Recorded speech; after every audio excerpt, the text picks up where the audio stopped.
Buletin Didik 6 Julai bersama saya Mimi Azira Abdullah. Assalamualaikum dan salam sejahtera. Menteri Kanan Pendidikan Datuk Dr. Razzie Jidin menegaskan Kementerian Pendidikan KPM tidak mengeluarkan sebarang peruntukan dalam penganjuran mesyuarat agung tahunan Persatuan Ibu Bapa dan Guru PIBG di Tanah Merah pada 2 Julai lalu. Menerusi kenyataan di Facebook, beliau memaklumkan majlis itu dibiayai sepenuhnya oleh Ahli Parlimen Tanah Merah Datuk Seri Ikmal Hisham Abdul Aziz. Jelas Datuk Dr. Razzie pihaknya sudah membuat semakan dan tiada sebarang peruntukan KPM dikeluarkan bagi program itu. Beliau berkata demikian selepas ada dakwaan yang cuba mengaitkan majlis tersebut sebagai kempen politik.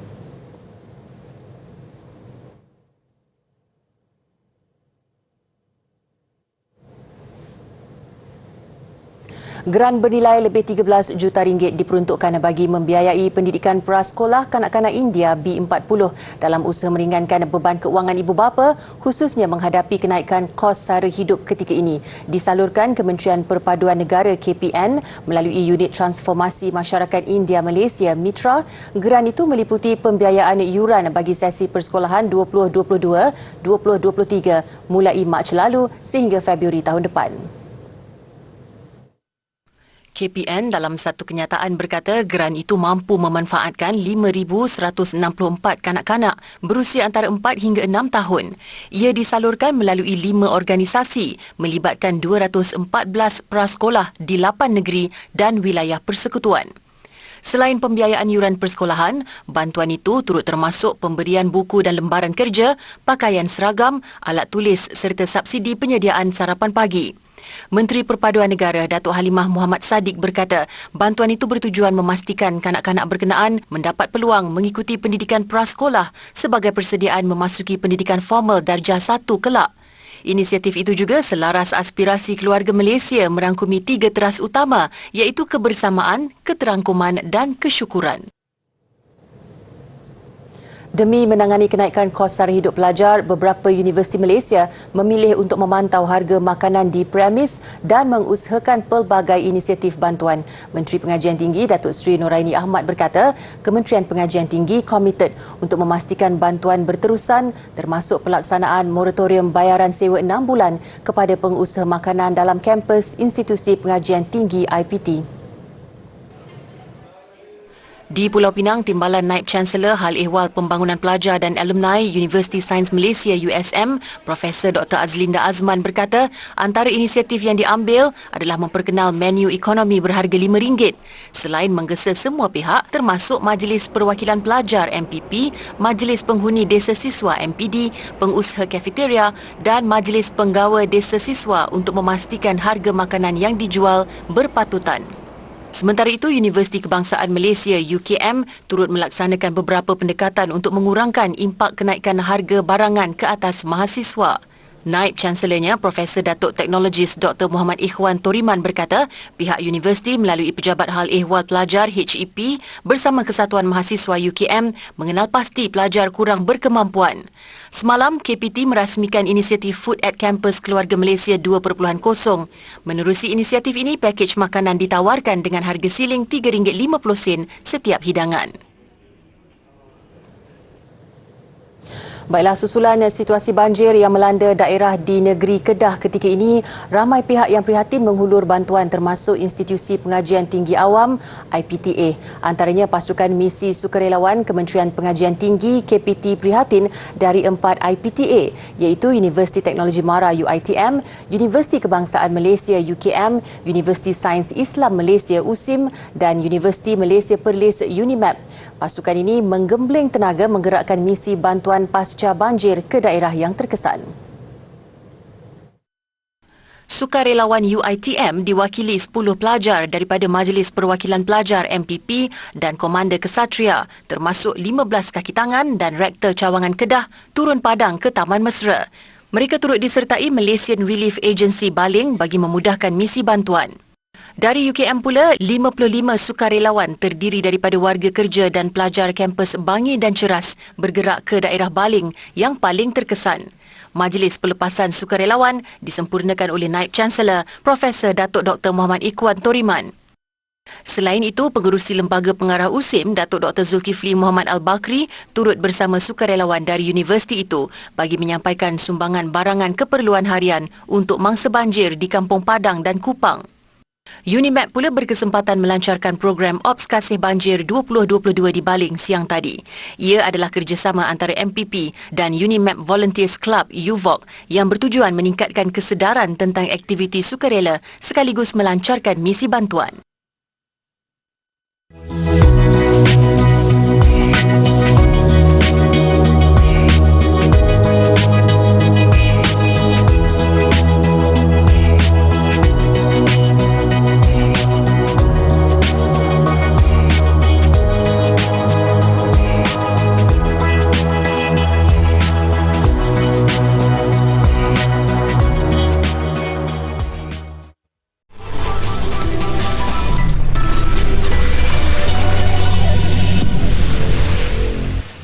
Bertemu kembali. Dalam membina keyakinan generasi muda melalui pengucapan awam, Institut Koperasi Malaysia menganjurkan pertandingan pidato koperasi sekolah peringkat kebangsaan 2022. Pertandingan ini juga bersempena sambutan 100 tahun Gerakan Koperasi Sekolah selain bertujuan meluaskan pengetahuan generasi muda dalam aspek koperasi. Pertandingan ini terbuka kepada pelajar tingkatan 4 dan 5 dari sekolah seluruh negara yang telah melalui peringkat saringan pada Jun lalu. Daripada peringkat itu, 30 peserta mara ke separuh akhir yang berlangsung hari ini. Dengan tajuk pidato Pembangunan Modal Insan Menjamin Kelestarian Gerakan Koperasi, setiap peserta diberi tempoh 7 minit untuk berpidato bagi merebut 10 tempat ke peringkat akhir esok. Antara yang berjaya ialah Ishraq Badri Abdul Malik dari Kolej Islam Sultan Alam Shah Klang, Mac Frederian Faridli dari Sekolah Menengah St. Anthony Labuan dan P. Umar Shancita dari SMK Shah Bandaraya Klang. Paling menarik, hadiah wang tunai bernilai RM10,000 menanti juara esok. Majlis akan dirasmikan Menteri Pembangunan Usahawan dan Koperasi Tan Sri Noh Omar.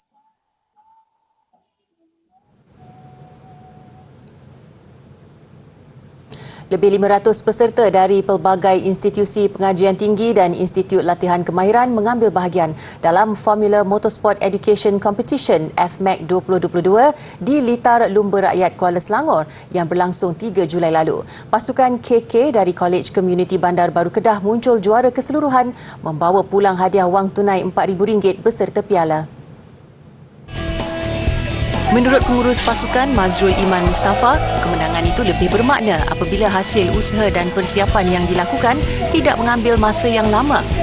Kami semuanya tidak sangka sebab persiapan kami hanya mengambil masa lebih kurang 4 atau 5 minggu saja sebenarnya. Cukup struggle, banyak habis kewangan, masa sehingga ada 2 hari sebelum hadir ke sini kami duduk di kolej selama hampir 24 jam untuk mempersiapkan jentera. Tapi alhamdulillah hasil daripada komitmen staf, pelajar dan terutama sekali kepada pengarah Kolej Komuniti Bandar Baru yang memberi sepenuh suportif dan kami berjaya melakukan sesuatu yang terbaik.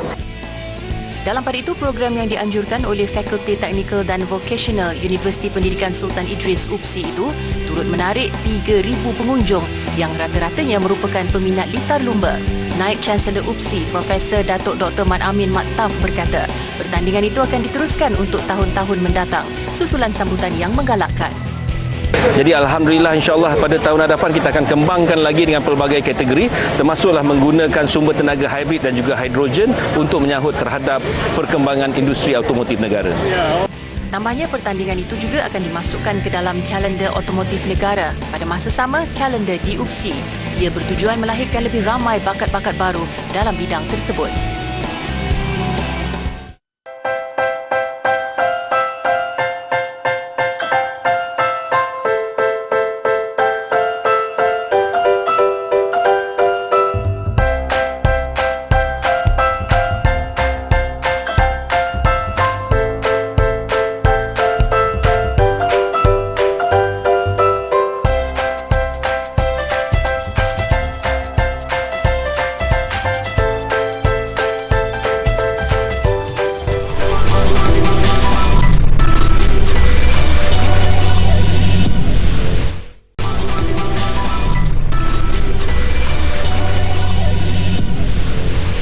Seorang lelaki di Sao Paulo, Brazil membina tempat permainan burung di luar rumahnya sendiri. Idea itu tercetus selepas melihat terlalu banyak burung singgah di kawasan kediamannya.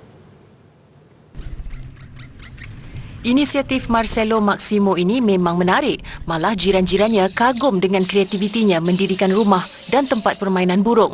Bukan setakat itu, orang ramai yang tinggal jauh turut singgah semata-mata mahu melihat resort burung ini. Menurut Maximo, idea mendirikan resort burung timbul ketika pandemik di mana dia terpaksa berniaga secara online selepas diberhentikan kerja.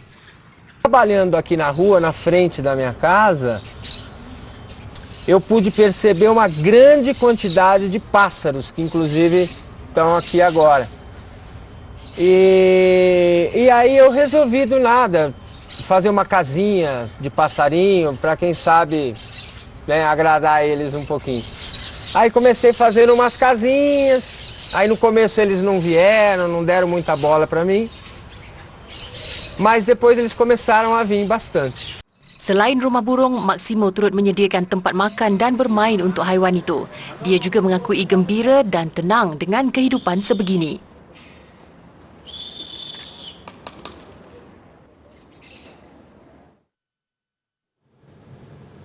Blackpink bakal membuat kemunculan semula atau comeback tidak lama lagi. Syarikat pengurusan YG Entertainment berkata Blackpink akan keluar dengan muzik terbaru mereka bulan depan. Kumpulan 4 anggota itu sedang dalam peringkat akhir rakaman album dan dijadual menjalani penggambaran video muzik bulan ini. Jennie, Rosé, Jisoo dan Lisa juga akan terlibat dalam konsert jelajah dunia sehingga hujung tahun ini.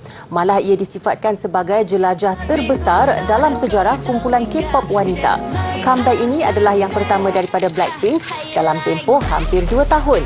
Meskipun sudah 6 tahun bergiat dalam industri seni, mereka hanya mempunyai satu album yang dikeluarkan pada 2020.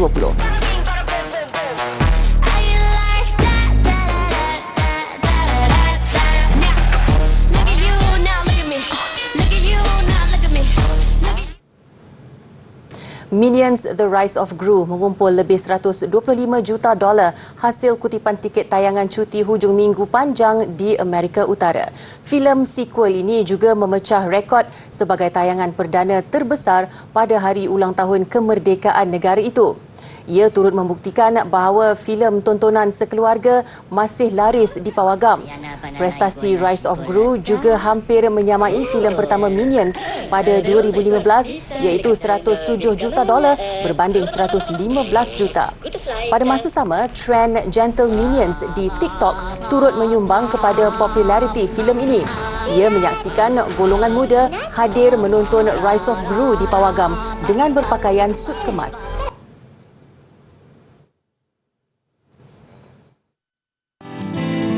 Hari ini saya nak perkenalkan koleksi yang berada di Galeri B Muzium Negara iaitu patung Avalo Kitesvara. Patung ini telah dijumpai di Lombong Bilik Timah milik syarikat Anglo Oriental di Bido Perak pada tahun 1936. Patung ini kalau adik-adik lihat diperbuat daripada gangsa dan sepatutnya patung ini mempunyai 8 tangan. Tapi kita tengok sekarang ni ada berapa tangan? 1, 2, 3, 4, 5, 6, 7. Adik-adik nak tahu tak, salah satu tangan tersebut telah hilang semasa ditemui di Lombong tersebut dan tidak dijumpai. Oleh itu yang tinggal sekarang hanya 7 tangan sahaja. Patung Avalo Kitesvara ini wujud sekitar kurun ke-7 hingga 12 Masihi pada zaman peradaban Hindu-Buddha di Tanah Melayu.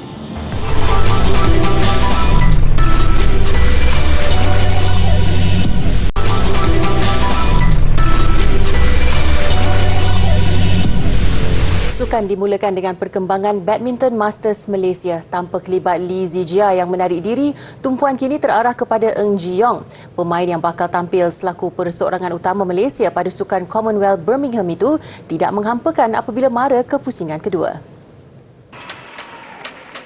Pada pusingan pertama siang tadi, Ng Ji Yong tidak menghadapi masalah menewaskan pemain Kanada Brian Yang 21-15, 21-15.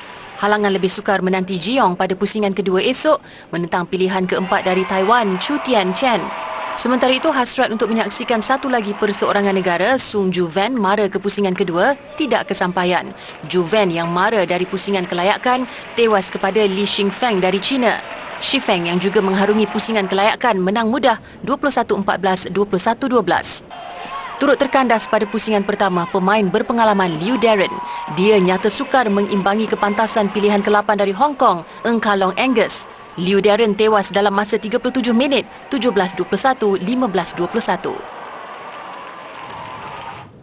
Menjelang Sukan Commonwealth di Birmingham yang dijadual berlangsung 28 Julai ini pula, dua pingat gangsa pada Kejohanan Dunia 2022 di Hungary pastinya satu suntikan moral buat skuad terjun kebangsaan. Sekalipun terjun tidak diletakkan dalam sasaran pingat emas, penampilan terbaik tetap menjadi keutamaan barisan penerjun negara. Skuad terjun negara pulang ke tanah air semalam dari Kejohanan Dunia 2022 di Budapest, Hungary. Dua pingat gangsa berjaya dibawa pulang dalam acara 10 meter platform wanita individu dan platform wanita seirama menerusi Datuk Pandilela Rinong bersama gandingan barunya Nur Dabita Sabri. Saya rasa WOCHAM ni adalah kira macam pre-Commonwealth punya competition lah. Jadi saya rasa dia akan memberi confidence boost kepada saya dan juga rakan-rakan sepasukan saya yang lain. Can just hope the main important is that you work hard. That's the main thing. You work hard.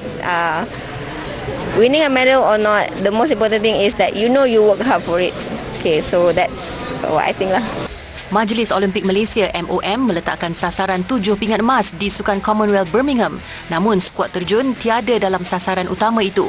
Begitupun berdasarkan pencapaian pada Kejohanan Dunia di Hungary, skuad terjun kebangsaan meletakkan sasaran 2 pingat tanpa mengira warna. Acara terjun Sukan Commonwealth Birmingham bermula 4 Ogos nanti.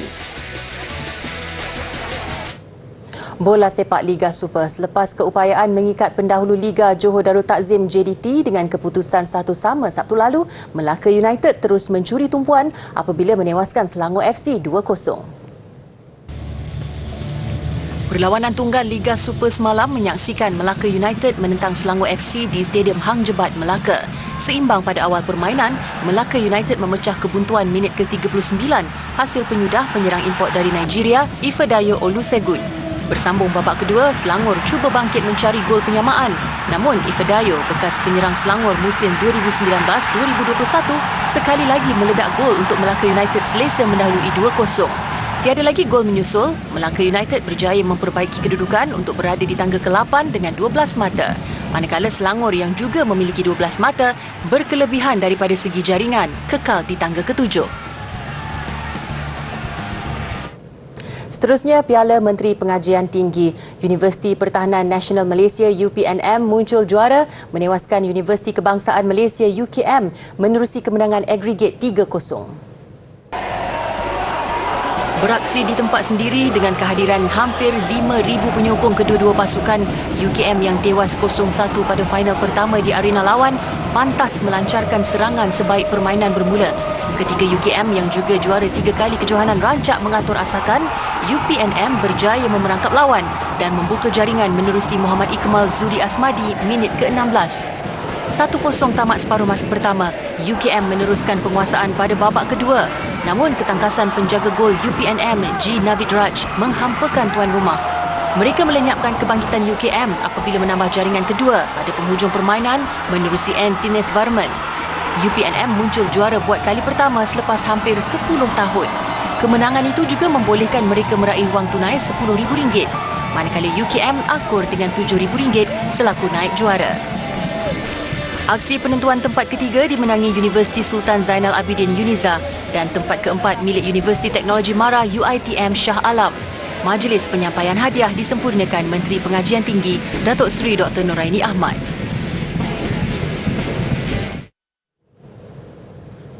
Baiklah, paparan artis muda di UK melukis menggunakan mesin type mengakhiri buletin didik. Saya Mimi Azira Abdullah. Salam hormat dan kita jumpa lagi.